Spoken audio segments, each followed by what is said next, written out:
Students, आज आपण शिकणार आहोत जोड स्तंभालेख, चॅप्टर नंबर 7. आता बघूया आपण जोड स्तंभालेख म्हणजे काय असते. तर बघा पुढे. तर बघा मित्रांनो, एक आहे तो म्हणजे सिंपल बार ग्राफ आणि दुसरा आहे म्हणजे जॉईंट बार ग्राफ. तर सिंपल बार ग्राफ मध्ये काय असते, तर एकच सेट असते. म्हणजे एकाच प्रकारचा काय दिला असते, डेटा दिला असते. आणि जॉईंट बार ग्राफ मध्ये दोन सेट असतात, दोन प्रकारचे डेटा दिले असतात. तर आपण इथं काय करू शकतो, त्यांचं कंपॅरिझन करू शकतो. तर बघा मित्रांनो, एकाच ग्राफ मध्ये दोन गोष्टींची काय करू शकतो, आपण तुलना करू शकतो. जसं आता दोन मुलांचे मार्क्स, ठीक आहे. आता एकाला आले हे मॅथ्स मध्ये सपोज एकाला आले 100 पैकी किती, 100 पैकी 70 आणि दुसऱ्याला आले 100 पैकी किती, 60. तर ह्या दोघांची काय आपण तुलना करतो. ते कसं एकाच बार ग्राफ मध्ये दाखवतो, ठीक आहे. एकाच ग्राफ मध्ये दाखवतो, त्याला म्हणतात जॉईंट बार ग्राफ, ठीक आहे. आता इथं आपण सपोज आता इथं 70 आहेत, इथं 60 आहेत, ठीक आहे. तर हे झाले हे 70 आणि हे एकाला झाले 60. म्हणजे हा काय झाला, आपला जॉईंट बार ग्राफ झाला. म्हणजेच काय झाला, जोड स्तंभालेख, ठीक आहे. हा काय आहे, जोड स्तंभालेख. आणि जो फक्त नुसता प्रत्येकाला असं जे अलग अलग दाखवतो, आता इकडे एकाला इकडे 70 दाखवले, ठीक आहे. हे 70 मार्क झाले आणि तेच दुसऱ्या ग्राफ मध्ये 60 मार्क दाखवले आपण. हे इथं आपण हे 60 मार्क दाखवले. म्हणजे हे काय झाले, हा झाला साधा स्तंभालेख, ठीक आहे. आपण जे ग्राफ पेपर घेऊन असं स्केल वगैरे घेऊन काढतो, तर जोड स्तंभालेखामध्ये दोघांचं काय असते, कंपॅरिझन असते. तर हे झालं जोड स्तंभालेख.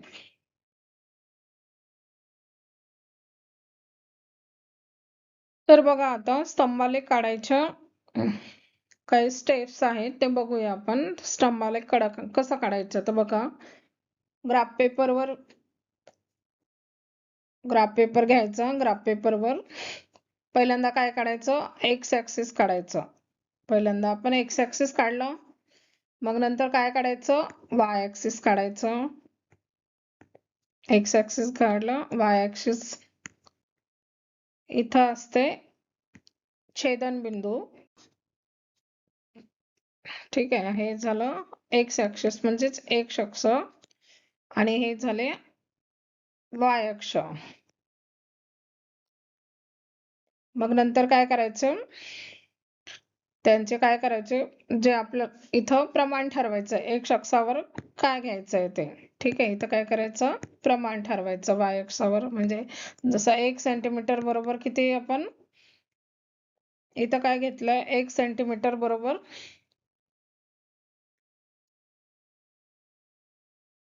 10 मुलं किंवा मुली घेतल्या, ठीक आहे. हे आपण प्रमाण वाय अक्षावर ठरवायचंय. हे इथं बाजूला ग्राफ काढून दिलाय हा. आणि मग नंतर इथं एक्स अक्षावर बघा, इथं काय दिलं आहे, एक्स अक्षावर इथं मुलं आहेत आणि इथं मुली आहेत. कुठल्या, तर वर्ग 5, 6, 7, 8, 9 आणि ही 10. तर बघा आता मुलं आणि मुली, तर इथं प्रमाण किती घेतलंय आपण वाय अक्षावर. इथं 1, 2, 3, 4. तर ठीक आहे, 1 युनिट म्हणजे किती घेतलंय, 10. हे झाले 20, हे 30 आणि हे 40. असं प्रमाण घेऊन घ्यायचं. आणि हे काय वर्ग दिले आहेत आता. हे झालं 5वी, 6वी, 7वी, 8वी, 9वी, 10वी, ठीक आहे. हे आलेख पेपरवर करायचं तुम्ही. जे मेन असते पॉइंट तिथं, इथं बघा हे जे ग्राफ पेपर असते ना, तिथं हे असं काढलेलं असतंय, ठीक आहे. तिथं बरोबर हे असं ग्राफ पेपर असते. तुम्ही ग्राफ पेपरवर स्केल घ्यायची आणि स्केलने असं काढायचं. ते तिथं आपण आता हे काय 5वा वर्ग घेतला, मग इथं 6वा, 7वा, 8वा, इकडे 9वा आणि 10वा, ठीक आहे. तर आता बघा इथं 5व्या वर्गात मुलं किती आहेत? 52 आणि मुली आहेत 57. ठीक आहे, आता इथं जमत नाहीये बरोबर. तर इथं 52 म्हणजे वर येईल. ठीक आहे, हे बघा इथं 1 2 3 4 5. इथं बघा इथं इथे हे 10, हे झाले 20, हे 30, हे 40, हे झाले, इथं झाले हे 50, हे झाले हे 60, हे 70, हे 80. ठीक आहे, आणि हे हा झाला एक शख्स, आणि हा वरचा झाला हा वाय अक्ष. हा झाला वाय अक्ष. आणि इथं प्रमाण लिहून घ्यायचं. ठीक आहे, इथं आपण प्रमाण लिहून घेतलं. इथंच प्रमाण लिहायचं असतंय. इथं जागा बरोबर होत नाहीये. प्रमाण म्हणजे वाय अक्षावर किती घेतलं ते 1 सेंटीमीटर. हा 1 सेंटीमीटर म्हणजे किती घेतला आपण? 10 काय? 10 घेतले. ठीक आहे, 1 सेंटीमीटर म्हणजे 10 मुलं किंवा मुली. ते इथं प्रमाण लिहून घ्यायचं. आणि मग नंतर आता हे किती काढलेत? 52 म्हणजे हे वर जाईल. इथं जागा आहे नाही. इथं झाले 50 आणि इथं त्याच्या जवळ म्हणजे हे झालं 52. स्केल घ्यायची आणि स्केलनी काढायचं आणि त्याला जोडून मग गर्ल्स किती आहेत? तर 57 म्हणजे थोडासा त्याच्या जवळ राहील. ठीक आहे, हा 57 आणि दोघांना अलग अलग कलर द्यायचे. म्हणजे ते हे झालं आपलं जॉईंट बार ग्राफ म्हणजे जोड स्तंभालेख. जोड स्तंभालेख म्हणजे हे जोडून असते. तर हे इथं असं समजणार नाही, तर ग्राफ पेपरवरच स्केल घ्यायची, ग्राफ पेपरवर व्यवस्थित काढायचं. ते मी इथं काढून दिलंय, हे एकदा पाहून घ्या तुम्ही. तर हे बघा इथं काय घेतलं, हे हे 5वा वर्ग. ठीक आहे, ह्या 6वा 7वा 8वा 9वा आणि 10वा एक शख्सावर हे घेतलं. आणि वाय अक्षावर काय घेतलं? प्रमाण घेतलं, म्हणजे 1 सेंटीमीटर बरोबर 10 मुलं किंवा मुली. आणि मग आपण आता हे बघा 52 म्हणजे 50च्या थोड्यावर म्हणजे 2 लाईन असतात. इथं 1 सेंटीमीटर बरोबर 10 लाईन असतात ना ग्राफ पेपरवर. ते हे मेन जे असते ही 5 आणि मग इथून 1 2 3 4 5. तर ठीक आहे, तर ही वरची अजून 6 आणि 7 म्हणजे हे झाले हे 50 आणि हे झाले 52. असं करायचं. त्या 2 लाईन म्हणजे त्या 52च्या झाल्या. आणि मग अजून इथं 10, मग आणखी वर 2 म्हणजे किती? 57. तर ग्राफ पेपरवर असं व्यवस्थित लाईनवर घेऊन घ्यायचं ते. आणि तर हे बघा आपलं जो डेटा दिला आहे 5वा 6वा 7वा 8वा 9वा आणि 10वा वर्ग. ठीक आहे, तर हे बॉईज, हे गर्ल्स. तर बघा हे 52 आणि 57 आहेत 5वीला. मग 6वीला आहेत 68 आणि 63. तर हे बघा हे 68 झाले, हे 63 झाले. हे 7वीला आहे 67 आणि 64. मग हे 8वीला आहेत 50 आणि 48. 50 म्हणजे हीच मेन लाईन झाली 50ची. 48 म्हणजे 2 लाईन त्याच्या खाली.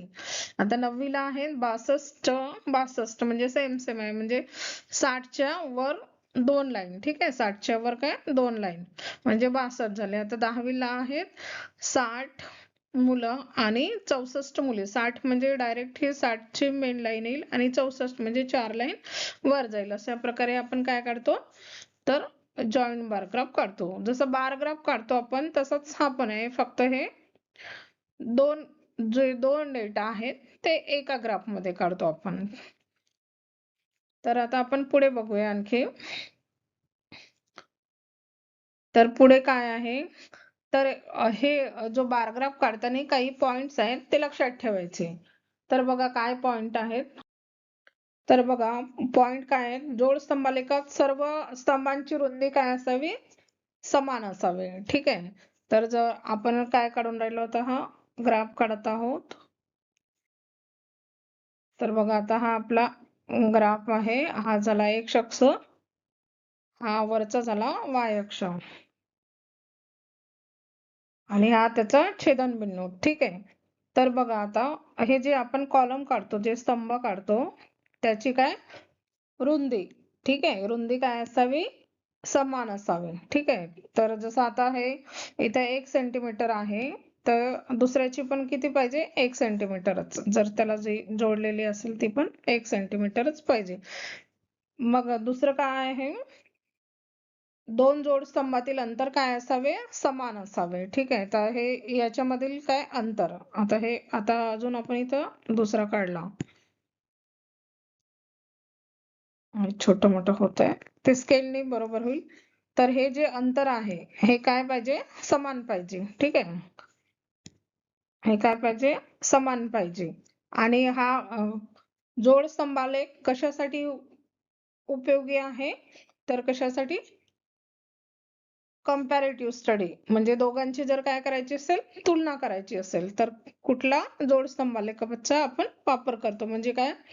दोन स्तंभाची रुंदी काय असावी? समान असावी. ठीक आहे. विड्थ ऑफ कॉलम्स इक्वल असले पाहिजे. आणि त्यांच्यामधलं दोन काय जॉइंट बार जे आहेत ते किती पाहिजे? म्हणजे इक्वल डिस्टन्सचे पाहिजे. Should be equal. आणि नंतर काय? ते कशासाठी वापरतात? तर कंपॅरेटिव्ह स्टडी करायला वापरतात. म्हणजे तुलनात्मक अभ्यास करायसाठी याचा वापर होतो. तर हा झाला आपला जोड स्तंभालेख. आता आपण पुढे बघूया. इंट्रोडक्शन पार्ट झालेला आहे. तर आपण पुढे सराव संच 31 बघूया. तर तुम्हाला व्हिडिओ आवडला असेल तर लाईक करा, शेअर करा आणि सबस्क्राईब करा.